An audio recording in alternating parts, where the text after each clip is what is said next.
നെടുങ്ങോട്ടുകര Nehru study centre and cultural forum ഓണത്തിനൊരു പൂക്കളം എന്ന പദ്ധതിയുടെ ഭാഗമായി ചെമ്മാപ്പിള്ളി പുന്നപ്പള്ളി മനാപ്പറമ്പിൽ ആരംഭിച്ച ചെണ്ടുമല്ലിപ്പൂവ് കൃഷിയുടെ വിളവെടുപ്പ് നടത്തി. Advocate AU. രഘുരാമൻ പണിക്കർ ഉദ്ഘാടനം ചെയ്തു. അതുകൊണ്ട് ചെറിയ ചെറിയ നേട്ടങ്ങൾ ഉണ്ടാക്കാനും ശ്രമിക്കുന്ന ഇതിൻ്റെ പ്രവർത്തകർക്ക് എല്ലാവിധ ഭാവുകങ്ങളും നേരുന്നു. അതുമാത്രമല്ല, നമ്മുടെ നാട്ടിൽ ഇതൊക്കെ നമ്മൾ തമിഴ്നാട് അന്യ സംസ്ഥാനങ്ങളിൽ നിന്ന് വരുന്ന പൂക്കളാണ് നമ്മളിവിടെ ഓണക്കാലത്തൊക്കെ ഉപയോഗിക്കുന്നത്. 9 കോടിയോളം രൂപ ഇതിനുവേണ്ടി ചിലവാക്കുന്നതാണ് ദേവസ്വം ബോർഡ് മെമ്പർ ഇന്നലെ പ്രസംഗിക്കുന്നത് കേട്ടത്, പൂവിന് വേണ്ടി മാത്രം.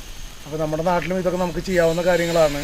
ചെറിയ രീതിയിലാണ് നമ്മുടെ മുറ്റങ്ങളിലൊക്കെ ചെയ്തു കഴിഞ്ഞാൽ വളരെയധികം ഫലപ്രദമായ രീതിയിൽ നമുക്ക് പൂവ് വിളയിച്ചെടുക്കാൻ സാധിക്കുമെന്നുള്ളൊരു ഉത്തമ ഉദാഹരണമാണ് ചെമ്മാപ്പള്ളിയിൽ പോയി പുന്നപ്പള്ളി മനയിൽ ഇപ്പോൾ ഇന്ന് ഈ കാണുന്ന ഈ വസന്തോത്സവം.